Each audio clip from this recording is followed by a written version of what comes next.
السلام علیکم۔ ISI head quarter اسلام آباد میں 2 سالہ جو عمران خان کی 2 سالہ حکومت ہے اس کا سب سے اہم اجلاس ہوا ہے، اور اس اجلاس کی اہمیت کا اندازہ آپ صرف اس بات سے لگا لیں کہ اس اجلاس میں DG ISI لیفٹیننٹ جنرل فیض حمید نے بریفنگ دی تھی، اور کون کون اس اجلاس کا حصہ تھا ذرا وہ نام بھی سن لیجئے، پھر میں آپ کو بتاتا ہوں کہ اس اجلاس کے آنے والے وقت میں کون کون سے جو اثرات ہیں وہ مرتب ہوں گے۔ کہ سب سے پہلے آپ یہ یاد رکھنے کہ یہ جو اجلاس ہے یہ صرف ملٹری کا نہیں تھا، بلکہ سول ملٹری دونوں طاقتیں اس میں موجود تھیں، اور عمران خان وزیر اعظم عمران خان، وزیر خارجہ شاہ محمود قریشی اور وزیر برائے اسد عمر جو منصوبہ بندی کے وزیر ہیں، وزیر برائے منصوبہ بندی اسد عمر، وہ شامل تھے، جبکہ عسکری لحاظ سے chief of joint staff committee general Nadeem Raza, army chief general Qamar Javed Bajwa اور مجاہد انور خان اور چیف آف نیول سٹاف بھی موجود تھے۔ اور ان سب کو یہ پاکستان کی ناظرین سب سے بڑی اور سب سے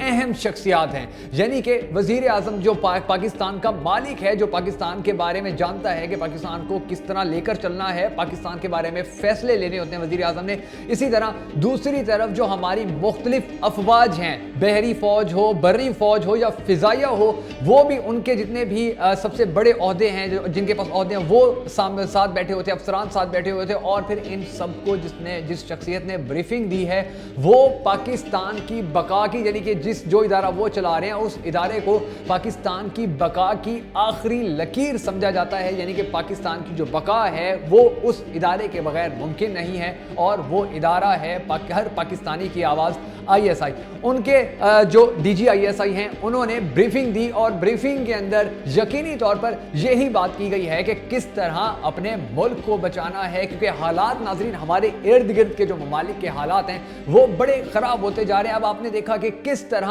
ایران جو ہمیشہ سے امریکہ اور اسرائیل کے خلاف چلا آ رہا تھا، کس طرح اس کو ایک مرتبہ پھر اتنا بڑا نقصان پہنچایا گیا، ان کا جو سائنسدان تھا اس کو قتل کیا گیا۔ اس کے بعد دوسری طرف اگر آپ سعودی عرب کے حالات دیکھیں تو سعودی عرب اور ترکی کے حالات دن بدن کشیدہ ہوتے چلے جا رہے ہیں۔ پاکستان اور چین جو ہیں ان کے تعلقات جس طرح بہتر ہیں، تو ان بہتر تعلقات کو اور جو معیشتیں دونوں ملکوں کی بہتر ہو رہی ہیں ان کو خراب کرنے کے لیے جس طرح بھارت پاکستان کے اندرونی اور بیرونی دونوں سطح پر حالات خراب کرنے کی کوششوں میں مصروف ہے، اور پاکستان اور ترکی کا جو تعلق ہے یہ تعلق بھی آپ نے ذہن میں رکھنا ہے کہ یہ تعلق ان سب حالات کے اوپر اب آپ ایک مرتبہ سوچیں گے، آپ نظر رکھیں گے تو آپ کو یقیناً احساس ہوگا کہ واقعی یہ جو اب ایک اہم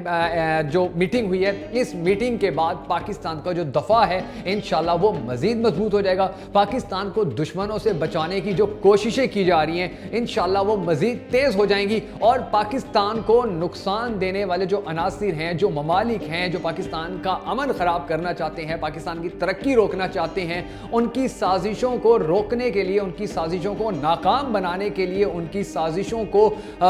مٹی میں ملانے کے لیے، دھول میں ملانے کے لیے ہماری جو ایجنسیاں ہیں یا جو ادارے ہیں یہ انشاءاللہ مزید پہلے سے زیادہ بہتر کام کریں گے۔ اور اس موقع کے اوپر، ان حالات کے اوپر ہم سب کا بھی بس ایک ہی فرض بنتا ہے کہ اپنی حکومت کے ساتھ کھڑے ہوں، اپنے عوام کے جو نمائندے ہیں ان کے ساتھ کھڑے ہوں، اپنے اداروں کے ساتھ کھڑے ہوں، اپنی خفیہ ایجنسیوں کے ساتھ کھڑے ہوں، تاکہ پاکستان کی بقا کے اندر جب یہ قربانی دے رہے ہیں، جب یہ اپنے دن اور رات ایک کر رہے ہیں، جب یہ پاکستان کو بچانے کے لیے، پاکستان کی جو عوام ہے ان کو تحفظ فراہم کرنے کے لیے اتنی قربانیاں دے رہے ہیں، تو اب ہمارا بھی حق بنتا ہے، ہمارا بھی فرض بنتا ہے کہ ہم اپنے ان مجاہدوں کے ساتھ کھڑے ہوں، اپنے ان محافظوں کے ساتھ کھڑے ہوں، اور ان محافظوں کے ساتھ مل کر ان محافظوں کی پہرے داری میں ہی پاکستان کو دنیا کا ایک کامیاب اور ترقی یافتہ ملک بنائیں۔